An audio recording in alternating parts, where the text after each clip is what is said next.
تو جب اللہ فرماتے ہیں ایمان والو تقوی اختیار کرو، تو ان لوگوں کو بتانا چاہیے بھائی ایمان ہے اور کچھ پھر ایمان کے تقاضے ہیں۔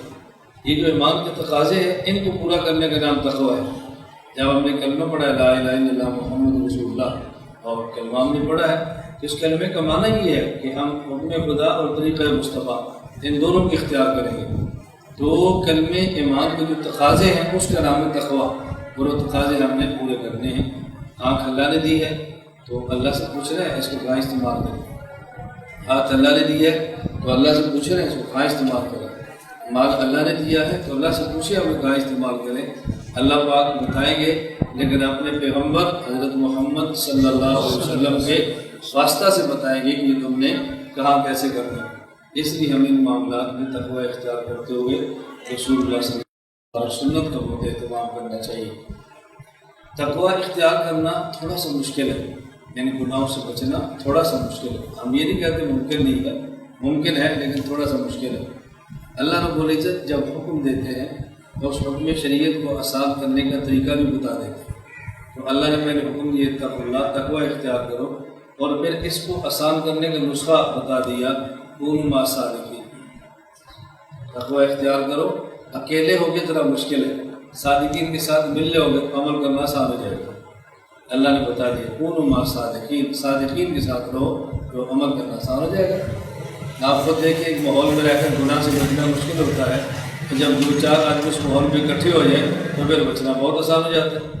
آپ کسی شادی میں جائیں جہاں لوگ کھڑے ہو کر کھانا کھا رہے ہیں، اکیلے تھوڑی سی جھجک ہوتی ہے، اور جب تین چار اکٹھے ہو جائیں تو پھر جھجک ختم ہو جاتی ہے، پھر سارے اکٹھا لے کر الگ بیٹھ کے کھا لیتے ہیں، پھر محسوس نہیں ہوتا۔ اللہ فرماتے ہیں کونوا مع الصادقین، تقوی اختیار کرو، اور جس کا نسخہ بہترین یہ ہے کہ تم صادقین کے ساتھ رہو۔ کونوا مع الصادقین، یا لفظ مع اللہ پاک نے استعمال کیا۔ ایک ہوتا ہے معیت، ہم معیت کے اختیار نہیں کرتے۔ پہلی بات ہم صادقین اور اللہ والوں کو تلاش نہیں کرتے۔ اللہ والا مل جائے تو فائدہ حاصل نہیں کرتے، اور اگر اللہ والا مل جائے اس سے تعلق قائم ہو جائے تو ہم اس کے پاس نہیں رہتے، کبھی جاتے ہیں کبھی کبھی۔ بعض اپنے شیخ کے یہاں جاتے ہیں 1 مہینے بعد، بعض جاتے ہیں 3 مہینے بعد، اور بعض جاتے ہیں سالانہ اجتماع پہ۔ اللہ فرماتے ہیں مع الصادقین، آنا جانا نہ رکھو، ان کے ساتھ رہو۔ مع الصادقین کا معنی یہ نہیں آیا جائے کرو، مع الصادقین کا معنی کیا؟ اس کے ساتھ رہو۔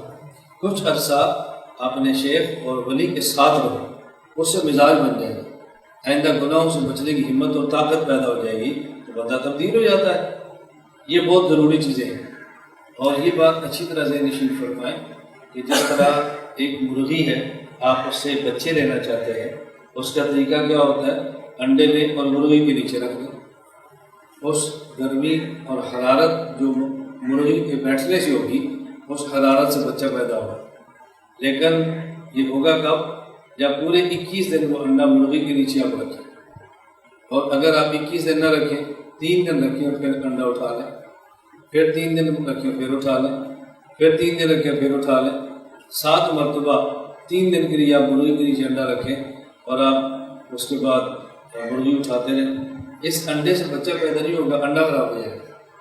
تو اگر انڈے سے بچہ لینا چاہتے ہیں تو 21 دن مرغی کے نیچے مسلسل انڈے رکھیں، مسلسل، پھر بچہ پیدا ہوگا۔ کبھی کبھی رکھنے سے بچہ پیدا نہیں ہوتا، تو ایک انڈا اس سے بچہ نہیں نکلتا، کبھی کبھی مرغی کے نیچے رکھنے سے۔ تو ایک شیخ کے پاس کبھی کبھی جانے سے انسان میں تبدیلیاں کیسے آ سکتی ہیں؟ اسی لوگ کہتے ہیں فلاں بندہ فلاں کا مرید ہے تو وہ بدلنے نہیں ہے، وہ بدلے گا تب جب مرید ہوگا۔ مرید کا معنی کہ ارادہ کرنے والا، تو جب یہ بدلنا چاہتے ہی نہیں تو بدلے گا کیسے؟ مرید اسے کہتے ہیں جو کچھ چاہے، بدلنا چاہے، حاصل کرنا چاہے تو بدلے گا۔ وہ بدلنے کے لیے تیار نہیں ہے تو شیخ اس کو کیسے بدل دے؟ اور اگر بدلنا چاہتا ہے تو وقت دینے کے لیے تیار ہے تو کیسے بدل سکتا ہے؟ اس لیے ہم کونوا مع الصادقین، کبھی کبھی نہیں، تم صادقین کے ساتھ رہا کرو تو پھر تمہارے اندر تبدیلی آئے گی۔